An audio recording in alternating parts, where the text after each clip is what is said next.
En 1775, la Guerra Americana Revolucionaria comenzó cuando las colonias americanas buscaron separarse de Inglaterra y su monarquía de opresión. Aunque hubo muchas razones para la revolución, una en particular sobresale como causa primordial.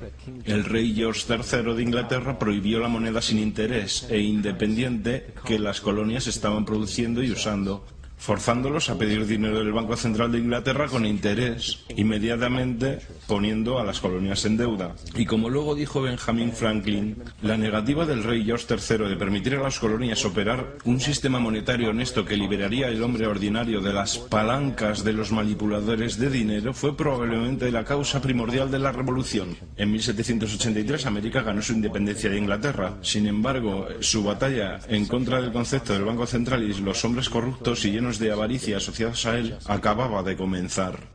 ¿Qué es un banco central? Se trata de una institución que produce la moneda de una nación entera. Basados en el precedente histórico, existen dos poderes específicos, intrínsecos en la práctica del Banco Central: el control de las tasas de interés y el control del suministro de dinero o inflación. El Banco Central no solo provee dinero a la economía de un gobierno, se lo presta con interés. Entonces, aumentando o disminuyendo el suministro de dinero, el Banco Central regula el valor de la moneda emitida. Es crucial entender que la estructura entera de este sistema puede producir una sola cosa a largo plazo: deuda. No hace falta pensar mucho para entender esta estafa. Cada dólar producido por el Banco Central es prestado con interés. Esto significa que cada dólar producido es realmente un dólar, más un cierto porcentaje de deuda basado en este dólar. Y como el Banco Central tiene un monopolio sobre la producción de la moneda del país entero, y ellos prestan cada dólar, con deuda inmediata asociada a él, ¿de dónde sale el dinero para pagar esta deuda? Solo puede venir nuevamente del Banco Central. Lo que significa que el Banco Central tiene que incrementar constantemente su suministro de dinero para temporalmente cubrir la deuda pendiente creada. Y puesto que este nuevo dinero es también prestado con interés, crea más deuda. El resultado final de este sistema, sin duda, es la esclavitud, porque es imposible para el gobierno y para el público salir algún día de esta deuda autogenerada. Los padres fundadores del país son bien conscientes de ello. Creo que las instituciones bancarias son más peligrosas que un ejército. Si el pueblo americano alguna vez permite a los bancos privados controlar la emisión de moneda, los bancos y corporaciones que crecerán alrededor de ellos privarán al pueblo de su propiedad hasta que sus hijos despierten, sin casa en el continente que sus padres conquistaron. Si quieren seguir siendo esclavos de los banqueros y pagar por el costo de su propia esclavitud, permítanles continuar creando el dinero y controlando el crédito de la nación. A principios del siglo XX, los Estados Unidos habían ya implementado y eliminado algunos sistemas de banco central que fueron estafando a través de crueles intereses bancarios. En ese momento, las familias dominantes de los bancos y negocios del mundo eran los Rockefeller, los Morgan, los Warburg y los Rothschild. A principios de siglo intentaron instalar una vez más leyes para crear otro banco central. Sin embargo, sabían que el gobierno y el público desconfiaban, así que necesitaron crear un incidente para afectar a la opinión pública.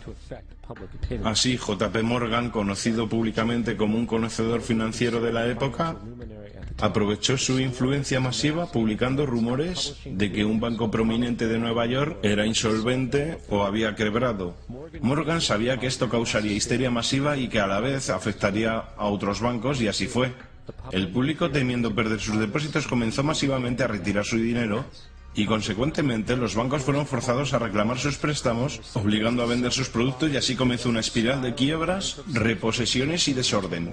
Poniendo las piezas en orden unos años más tarde, Freddie Callen, de la revista Life, escribió: los intereses de Morgan tomaron ventaja para precipitar el pánico en 1907, guiándolo astutamente mientras sucedía. Sin consciencia del fraude, el pánico de 1907 tuvo una investigación parlamentaria del Congreso, dirigida por el senador Nelson, quien tenía lazos íntimos con los monopolios bancarios, y luego formó parte de la familia Rockefeller por casamiento. La comisión dirigida por Nelson Aldrich aconsejó que debería crearse crearse un banco central para evitar que un pánico como el de 1907 volviera a repetirse. Esta fue la chispa que los banqueros internacionales necesitaban para iniciar su plan.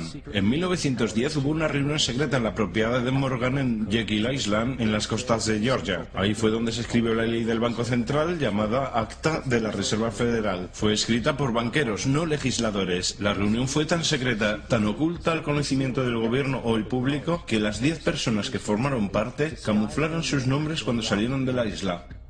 Después de elaborar esta ley, fue entregada a su promotor político, Nelson Aldrich, para introducirla en el Congreso. Y en 1913, con fuerte patrocinio político de parte de los banqueros, Woodrow Wilson fue presidente, habiendo ya aceptado firmar el Acta de la Reserva Federal a cambio de apoyo en su campaña.